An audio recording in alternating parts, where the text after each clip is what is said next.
Hello option traders, 7/10/2024 திங்கட்கிழமை பங்குச்சந்தை எப்படி இருக்க போகுது அப்படிங்கிறதான் இந்த வீடியோ நம்ம கிளியராக பார்க்க போகிறோம். எஸ்பெஷலி பார்த்தீங்கன்னா ஆப்ஷன் ட்ரேடிங் தேவையான நிஃப்டி 50, பேங்க் நிஃப்டி, ஃபின் நிஃப்டிக்கு தேவையான சப்போர்ட் அண்ட் ரெசிஸ்டன்ஸ் லெவல் கிளியராக இந்த வீடியோ வந்து பார்ப்போம். நெக்ஸ்ட்டு என்னோட ட்ரேடிங் பிளான் என்ன அப்படிங்கிறத இந்த வீடியோவில் நான் வந்து கிளியராக சொல்லிடுறேன். Nifty 50 index one day time ஃப்ரேமை பேஸ் பண்ணுற அளவுக்கு என்னோட அனலைஸில் என்ன கன்ஃபர்மேஷன் கிடச்சிருக்கு அப்படின்னா நிஃப்டி 50 இண்டெக்ஸை பொறுத்தளவுக்கு நிஃப்டி ஒரு சப்போர்ட் பிளேஸை நோக்கி வந்து கரண்ட்லி நம்மளுக்கு வந்து மூவ் ஆகிட்டு வந்துட்டு இருக்கு.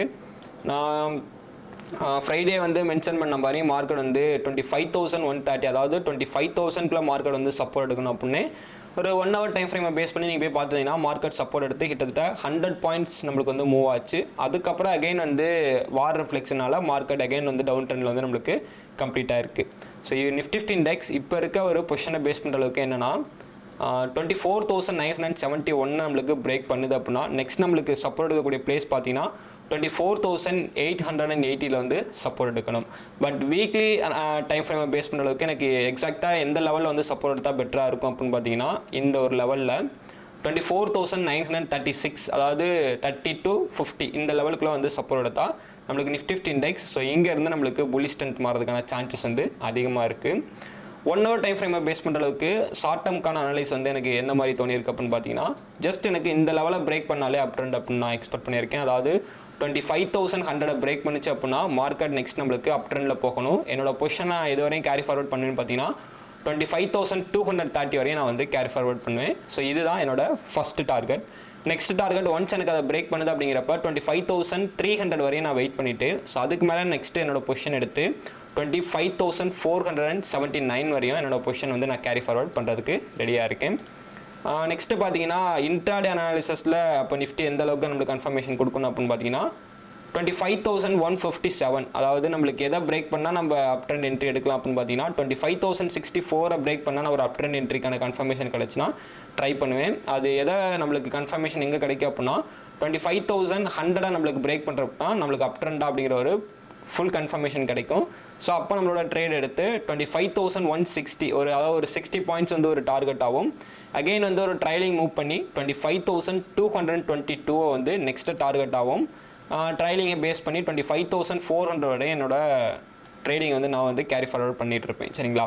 இல்லை மார்க்கெட் நம்மளுக்கு வந்து பார்த்தீங்கன்னா அதாவது 24,968 உடைக்குது அப்படிங்கிறப்ப எனக்கு ட்ரெண்டை உடச்சி 24,880 இந்த லெவலில் வந்து மார்க்கெட் வந்து சப்போர்ட் எடுத்து ஸோ இங்கேருந்து நம்மளுக்கு நெக்ஸ்ட்டு ஒரு அப் ட்ரெண்ட் போகிறதுக்கு சான்ஸ் வந்து அதிகமாக இருக்குது நிஃப்டி 50 இண்டெக்ஸை பொறுத்தளவுக்கு.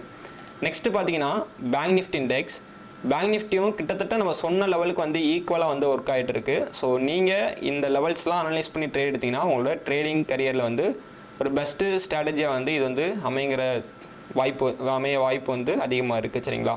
ஸோ இதை பொறுத்தளவுக்கு பேங்க் நிஃப்டியில் என்ன கன்ஃபர்மேஷன்னா 52,427 தான் நான் வந்து உங்களுக்கு ஒரு ரெசிஸ்டன்ஸ் லெவலாக வந்து நான் ஃப்ரைடே வந்து இன்ஃபார்ம் பண்ணியிருந்தேன். அதை பேஸ் பண்ணுற அளவுக்கு என்னென்னா நம்மளுக்கு மார்க்கெட் எவ்வளோ தூரம் போயிருக்கு அப்படின்னு பார்த்தீங்கன்னா 52,358. சரிங்களா? இது வரைக்கும் போயிருக்கு.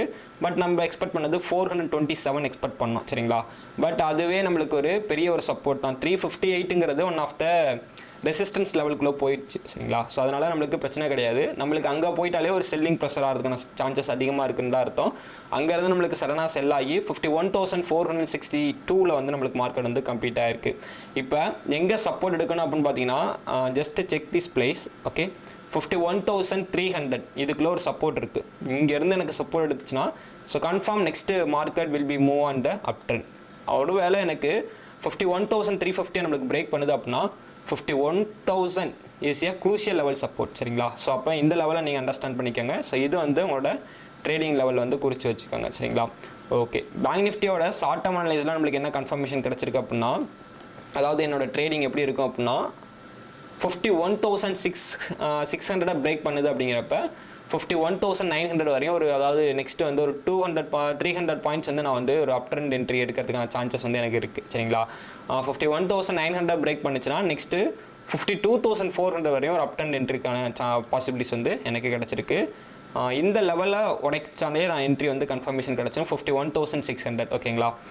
ஸோ இன்ட்ராடே அனலைஸை பேஸ் பண்ணுற அளவுக்கு எனக்கு பேங்க் நிஃப்டி என்ன கன்ஃபர்மேஷன் கொடுத்துருக்கு அப்படின்னா இன்ட்ராடேக்கும் ஷார்ட் டேர்முக்கும் என்ன டிஃப்ரெண்ட் அப்படின்னு பார்த்தீங்கன்னா, ஷார்ட் டேர்மை பொறுத்தளவுக்கு எனக்கு அந்த டேக்கான ட்ரெண்டை வந்து ப்ரெடிக்ட் பண்ணும். இன்ட்ராடேங்கிறது என்னோட என்ட்ரிக்கான ட்ரெண்டை வந்து ப்ரெடிக்ட் பண்ணும். அதாவது நான் என்ட்ரி எடுத்ததுக்கப்புறம் எவ்வளோ டைம் வந்து வெயிட் பண்ணணும் அப்படிங்கிறத எனக்கு இன்ட்ராடே அனலைஸ் வந்து கன்ஃபர்மேஷன் வந்து கொடுக்கும்.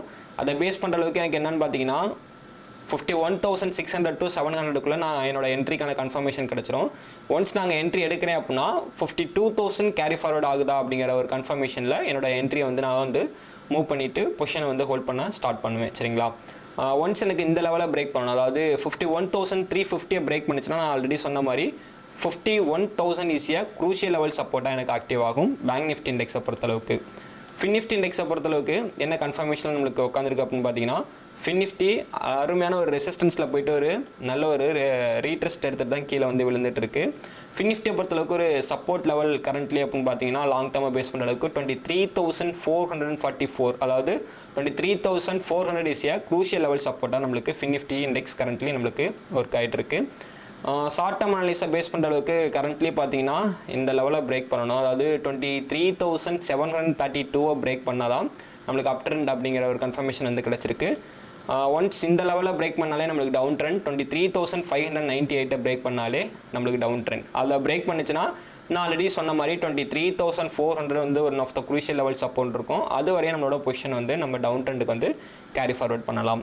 இன்ட்ராடேக்கான அனலைஸை பேஸ் பண்ணுற அளவுக்கு ஃபின் நிஃப்டி இண்டெக்ஸ் இது எப்படி நம்மளுக்கு கம்ப்ளீட் ஆகிருக்கு, அதாவது இதோட என்ட்ரி பொசிஷன் எப்படின்னா 23,579 பிரேக் பண்ணால் நம்ம ஷார்ட் பொசிஷன் என்ட்ரி எடுக்கலாம். நெக்ஸ்ட்டு பார்த்தீங்கன்னா 23,700 பிரேக் பண்ணால் அப் ட்ரெண்ட் என்ட்ரி எடுக்கலாம். ஒரு ரெசிஸ்டன்ஸ் லெவல் ஒன்று இருக்குது 23,750. ஒன்ஸ் நாங்கள் வந்து என்னோடய பொசிஷனை வந்து கேரி ஃபார்வர்ட் பண்ணுறதுக்கு ரெடியாக ஒரு சுச்சுவேஷன், ட்ரைலிங்கை மேபி நான் வந்து ஃபிக்ஸ் பண்ணுறதுக்கான ஒரு இடம் வந்து அந்த ஒரு 23,750 லெவல். சரிங்களா? அங்கேருந்து நம்மளுக்கு மூவ் ஆச்சுன்னா 24,000 ஈஸியாக one of the crucial level resistance, அதாவது 23,900 to 23,900 to 24,000 ஈஸியாக one of the crucial level ரெசிஸ்டன்ஸாக எனக்கு இருக்க சான்சஸ் அதிகமாக இருக்குது ஃபின் நிஃப்டி இண்டெக்ஸை பொறுத்தளவுக்கு. அதில் நான் சொன்ன மாதிரி 23,400 ஈஸியாக one of the crucial level support. சரிங்களா? ஸோ இந்த வீடியோவில் இருக்கக்கூடிய லெவல்ஸை வச்சு தான் நான் வந்து மண்டே வந்து ட்ரேட் பண்ணலாம் அப்படிங்கிற ஐடியா வந்து கிரியேட் பண்ணி வச்சுருக்கேன். ஸோ என்னோட அனாலிசிஸ் ஃபுல்லு பார்த்தீங்கன்னா ப்ரைஸ் ஆக்ஷனை பேஸ் பண்ணது, அதாவது மார்க்கெட்டோட சப்போர்ட் அண்ட் ரெசிஸ்டன்ஸை பேஸ் பண்ணது. லைவ் மார்க்கெட் என்ட்ரியில் பார்த்தீங்கன்னா ஃபெப்போட கன்ஃபர்மேஷன் அண்டு நெக்ஸ்ட்டு ஃபண்டமெண்டலோட கன்ஃபர்மேஷன் வச்சு தான் நான் வந்து என்ட்ரிஸ் வந்து எடுப்பேன். ஸோ மோஸ்ட்லி நீங்களும் இந்த மாதிரி வந்து ட்ரை பண்ணி பாருங்கள். நெக்ஸ்ட்டு பார்த்தீங்கன்னா இந்த வீடியோவில் இருந்து உங்களுக்கு ஏதாவது டவுட் இருக்குது அப்படின்னா கீழே மறக்காமல் வந்து கமெண்ட் செக்ஷன் வந்து உங்களோட டவுட் என்ன வந்து டவுட்டை கேளுங்க. ஸோ அதுக்கான ரிப்ளை வந்து ஷார்ட் அண்ட் ஸ்வீட்டாக வந்து உங்களுக்கு வந்து கிடைக்கும். சரிங்களா? நெக்ஸ்ட்டு வீடியோ பிடிச்சிருந்துச்சுன்னா மறக்காம வந்து லைக் பண்ணிக்கோங்க. உங்களோட ஃப்ரெண்ட்ஸ் சர்க்கிள் யாராவது ஸ்டாக் மார்க்கெட் பற்றி லேர்ன் பண்ணிட்டு இருந்தாங்கன்னா ஸோ அவங்களுக்கு வந்து இந்த வீடியோ வந்து ஷேர் பண்ணி விடுங்க. I am not a SEBI registered advisor. This video full and fully education purpose only. Next என்னோட லைவ் அப்டேட்ஸ்னால் நம்மளோட டெலிகிராம் சேனலில் வந்து நான் ஷேர் பண்ணிட்டு இருக்கேன். ஸோ டெலிகிராம் சேனலோட லிங்க் பார்த்தீங்கன்னா கீழே வந்து டிஸ்கிரிப்ஷனில் இருக்குது. ஸோ மறக்காமல் போயிட்டு ஜாயின் பண்ணிக்கோங்க. ஓகே, தேங்க்ஸ் ஃபார் வாட்சிங். தேங்க்யூ.